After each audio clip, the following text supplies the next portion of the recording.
नमस्कार प्रणाम। हम आप सबके भाई बेटा भोजपुरी गायक मनुराज एक बार फिर से स्वागत बटे मनुराज सिंगर ब्लॉग में। तो आज सावन के दूसरा सोमवारी बटे तो आई भोले बाबा के दर्शन भी हुई, देखल जाई, बाहर निकले जी शाम के। तो अभी दोपहर के समय बा 12:30 हो रहा बटुए, तो सोचने की ब्लॉग बना दी। तो चैनल से जुड़ा रही और जो भी आज दिन भर की अपडेट हुई हम चैनल के माध्यम से दिखाएंगे।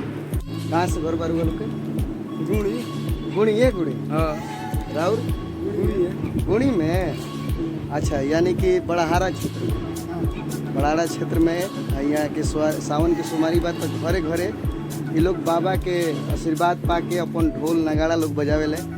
तो का नाम पड़ी राउर? महेंद्र। राउर? सुरेंद्र। बजाई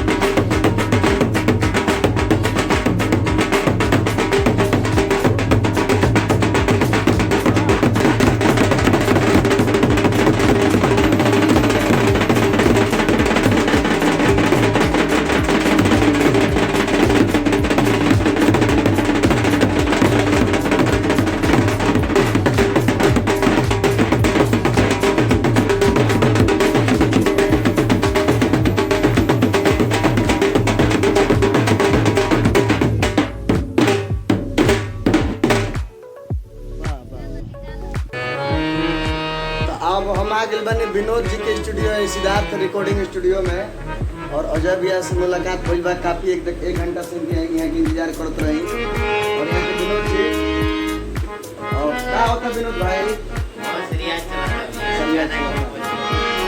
हाई छोट भाई हमार गाँव बढ़िया से कम जी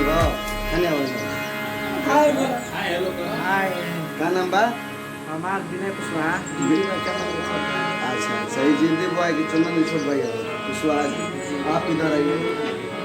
क्या नाम है भाई? ये हो प्रणाम सिपाही सिंह की पिता लोग भाई। अच्छा, गाना गा सिंगर नो हमारा कोई नहीं जाती है बोलो नहीं करते हैं सब ठीक बात। तो विनोद जी के हमनी के स्टूडियो में अभी बानी जा और सही कबो कबाल भेंट मुलाकात सब भाई लोग से करे के पड़ेला, करे के चाही जे जीवन में बात। तो भैया का बजाओ ती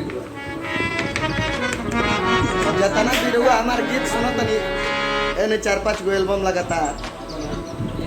यही वो शख्स है जो खतरनाक मैटर लिख रहे हैं और इनका नाम है फौजी, अजय यादव फौजी भैया। देखिए दिन भर कुछ ना कुछ करत रहिला, बढ़िया से नींद पूरा होइला। दिन पूरा होता भाई, लेकिन क्या करो हैं दिन पूरा नहीं का होता से सुनल लोग शेयर करो लोग भाई लोग।